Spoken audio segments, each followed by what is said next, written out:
Picture चालू करो बे। चलो भाई देखो अब मैं क्या करता हूँ। विदेश की धरती पर जाकर भारत की ऐसी तस्वीर पेश करने की जरूरत है क्या कि यहाँ पर लोग धर्म के आधार पर एक दूसरे पर मतलब धार्मिक प्रतीकों पर लोगों के हमला करने को तैयार बैठे हैं। ये एक बहुत बड़ा सवाल है ना सुप्रिया जी।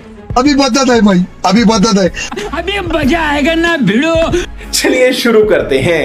अंजना जी, सबसे पहले तो मैं पूरे सम्मान के साथ एलजेपी के प्रवक्ता से कहना चाहती हूँ, मानसिक डॉक्टर को दिखाइए, इलाज का खर्चा मैं दूंगी। आइंदा आकर यहाँ पर सॉफ्टवेयर जैसी बातें मत करिएगा, बोलने नहीं दूंगी आपको। लवणेन भोज्यम।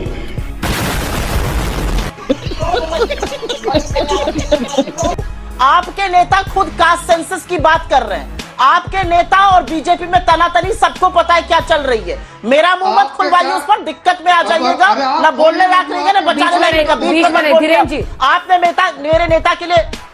मेरे नेता के लिए गलत बात कही, आपको मैं 4 बातें सुनाऊंगी, आइंदा मत करिएगा ये काम, ये आपके मुंह पर कह रही हूँ। मजा आया।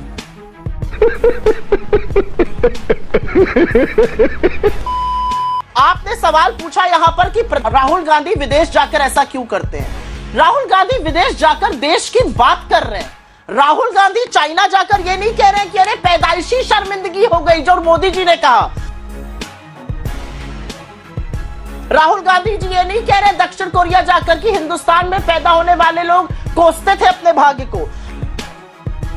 राहुल गांधी जर्मनी में जाकर 60 साल का ब्यौरा नहीं मांग रहे हैं। राहुल गांधी कनाडा में जाकर ये नहीं कह रहे हैं कि अब मैं सब कुछ साफ कर दूंगा देश में, सब कुछ हुआ ही नहीं है देश में, जैसे देश 2014 में आजाद हुआ है। और अगर सुनना चाहिए और दम है सुनने का भाजपा और एलजेपी के प्रवक्ता को मोदी जी को शब्दशः सुना भी देती हूँ।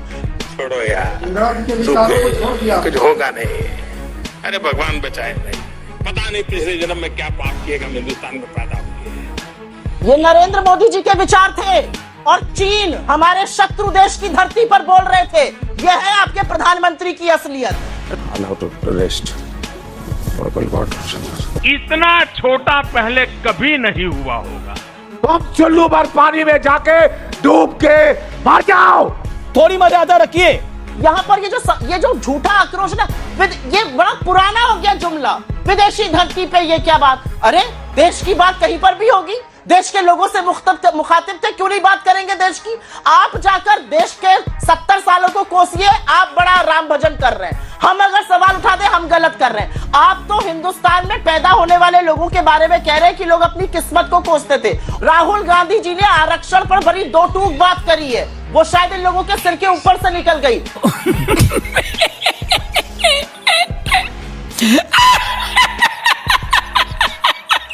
गजब बेइज्जती है।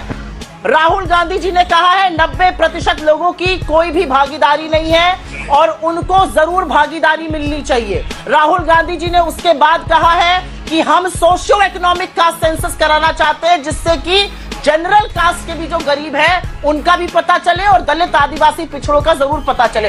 इसको कोई नहीं बदल सकता, ये देश की जनता ने दिखा दिया है। ये देश की जनता ने ताकत अपनी दिखा दी है नरेंद्र मोदी को और बीजेपी को कि इसको बदलने की सोचिएगा मत। बड़बोलेपन आपके बहुत थे चुनाव के पहले, समेट दिया 240 पर 400 का ढोल ताशा बजता था। खत्म।